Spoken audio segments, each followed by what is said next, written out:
chicken breast.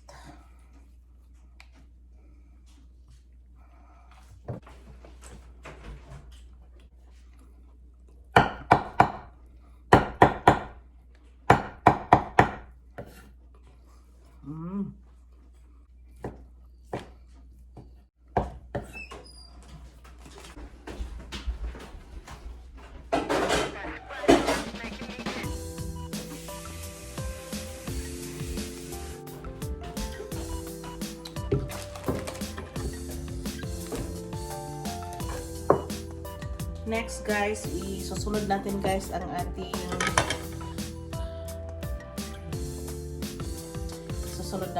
ilagay sa fresh yung ating chicken. Our celery. Kunti lang yung celery na gamitin natin guys.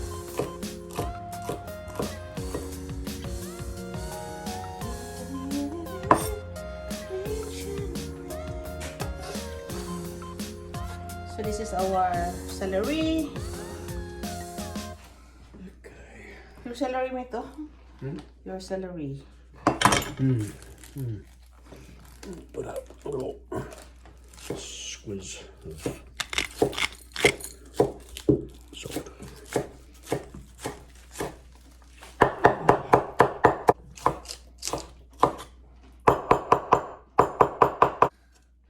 So guys, this is our spring onion. Okay? Next, ilagay natin guys ang ating sultanas. So ilagay natin guys ang ating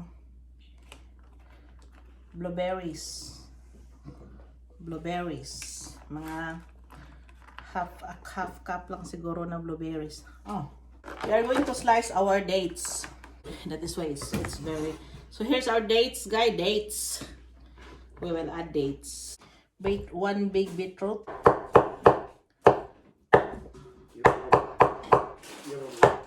Give something a permanent stain. Beetroot. Hit it with a bit of beetroot, that'll do it. So that's our beetroot. So guys, we will add Parmesan cheese, handful. We will add also we will squeeze this lemon guys. We will add a little bit of lemon, like then or basil. No, basil. Basil. Basil. So we will add garlic powder, salt with salt. So then I will add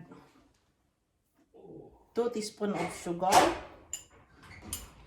and finally we will add mayonnaise. So mag-add tayo ng mayonnaise guys.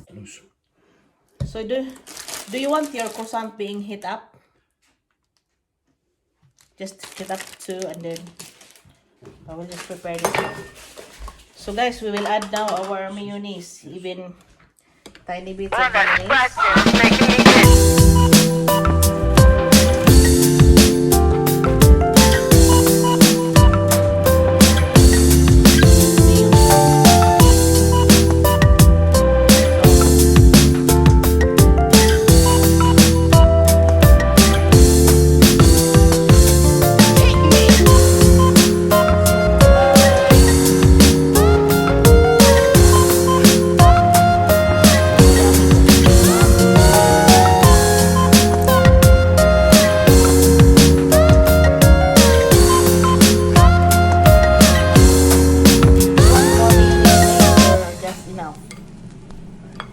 You want more mayonnaise or just enough?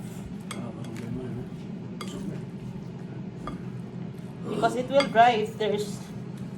It will dry. It's a little bit dry. Because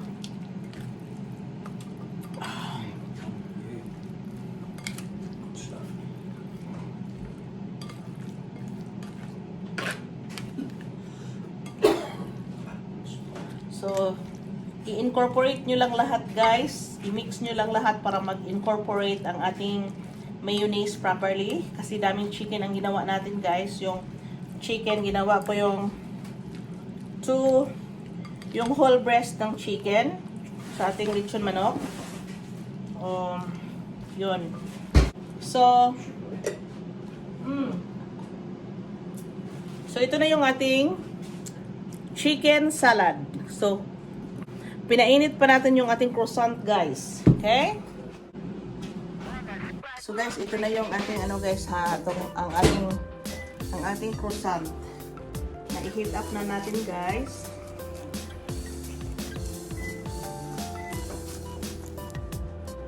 So, ilagay na natin ang ating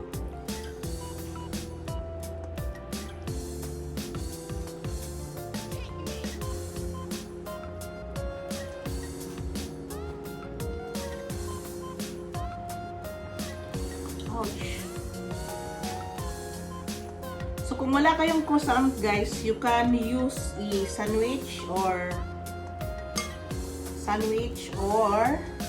you can also use the, what do you call that one? Bun. Your burger bun. Burger bun. But ako, nakabili ako ng croissant. So, yun. So, hindi na ako magluto-luto pa tomorrow, guys, kasi meron na akong salad. This is my food for the day.